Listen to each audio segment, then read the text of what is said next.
This sturdy box that you see before you has traveled immense distances to bring to me treasures of great value that I have been eagerly anticipating since RuneQuest 6 Collector's Edition was released. As you can see, FedEx, as usual, has delivered it to me unblemished, unmarred by the great distances it has traversed, even down to the packing tape, untouched, unscarred. It's nice to see. But tearing through all of that, we find inside the magic of the design mechanism has ensured that everything will be perfect inside as well. A cardboard plate and packing to prevent you from accidentally carving the cover of your book with your knife, and cardboard packing around the edges to keep it firmly seated and properly sized to prevent movement. And you see the hint of green down there. You might know what it is. Yes, Mythic Britain, a campaign that I spent a month reviewing on my blog and is well worth the attention. Written by Lawrence Whitaker and friends, part of the RuneQuest line, this is a full campaign set in a mythic version of Britain in the Dark Ages. In print, this is a 360-page hardcover, complete with a poster-sized, full-color map detailing the important places in Mythic Britain. I'll open it up in a moment after we take a look inside the book itself. As you can see, it follows the aesthetic already well established by Design Mechanism products in their time producing gaming materials. Black and white, simple, effective art, no-nonsense text that guides you from knowing nothing about what it is you're reading to being well prepared to do whatever it is you want to do to make your game come to life. Deeply researched, then carefully written and play-tested over a 4-year period, this campaign has a lot of life from a lot of talented people to give you. Let's look at that map. As you can see, it's a full-color, poster-sized map covering all the important areas and sacred places of Mythic Britain, all of which you may feel compelled to visit and as you carry out your grand quests in this fantastic location. The writing takes its subject matter seriously, and this is a version of Arthur's Britain, Merlin's Britain, that's unafraid to get down in the mud and the blood and do what needs to be done to finish its quest. This is the ancient Britain of Red Dragon and White Dragon locked in battle. This is a Britain divided by region, by religion, by learning. This is a Britain broken in pieces, seeking to be reunited. The book itself gives you the tools you need to understand that and play it in a natural and satisfying way, delving into the culture of the Celts, the Saxons. Mythic Britain is one of those special game books, one of those special campaigns, which will not only take pride of place on your shelf, but may become one of your most treasured gaming memories. Each time I open it, each time I flip through its pages, my imagination is ignited with things that I want to do. I can hear the voices of these strong NPC characters in my head, and I can imagine the reactions that my players could have to them and what grand adventures they would get themselves embroiled in. This is the kind of campaign that I'm champing at the bit to get to run, and the fact that this book measures up to it in the way that it looks and the way that it is designed astonishes me greatly. Among the book's many strengths, I consider 2 key factors to be most noteworthy if you're thinking about purchasing this book beyond what it looks like and beyond the system. And these are, this is historical fiction. This is a work that intends to bring together these older Arthurian threads and allow you as the player and as the game master to move through them, to weave them in slightly different ways or in very different ways, but as can often be the case with this kind of gaming.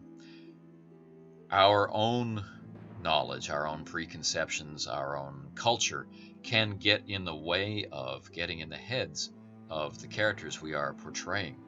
Imagine a world where it's based on our world. So, is magic real? Are we playing in a world where magic is real and everybody knows it's real? Or are we playing in a world where magic is a subtle force that you may actually never see, but you might believe exists anyway? And in this kind of fragile imagining, it can be difficult to put yourself in the mindset of someone who would be terrified of a priest, a druid, a sorcerer. How do you find that within yourself? This book takes the culture of the Celts very seriously and presents it in a way that as you are reading through it, entertainingly and quickly, it gives you hooks so that these characteristics, these beliefs, these social structures can easily be represented around the table. They're understandable. You see where they come from, and you can figure out easily how to portray them. And then it also offers you mechanical assistance in the form of the new skill, superstition. Superstition, when invoked, allows a lot of different things to happen in the game, but for me, the most important one is that it's a signal to the player. Your character would believe that this was a sign, an omen, that this is magic, that that druid has power, that that curse actually could affect your family if you don't modify your behavior in some way. It also lets them know when they don't buy into it, when they don't believe it. And this very simple thing, this very simple mechanic, allows you to step away from your modern world biases, your ego, and explore the world that culture could create. It's genius. So, the combination of these things working together not only inspires you to adopt another mindset, but it also empowers you to do so. Furthering this, Mythic Britain offers a lengthy and detailed bibliography. But I noted during my conversations with the author, Lawrence Whitaker, that the primary reference seemed to be Bernard Cornwell's Arthur series, beginning with The Winter King. If you read both the series and Mythic Britain, I think you can be nothing but impressed by what he has managed to accomplish.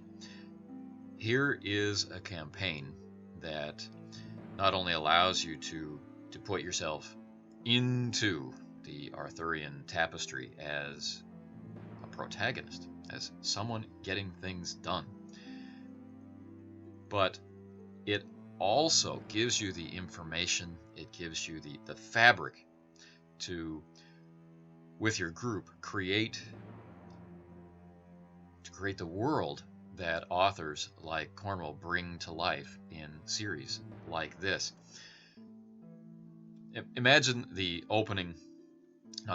beginning of The Winter King, and we are learning of the narrator's childhood in Merlin's holding, and Merlin is away, and someone comes to woo one of the women, Mordred's mother, and they're not treating the place with the proper respect. They're building themselves up. They're terrified of Merlin's power and testing everything, sampling everything.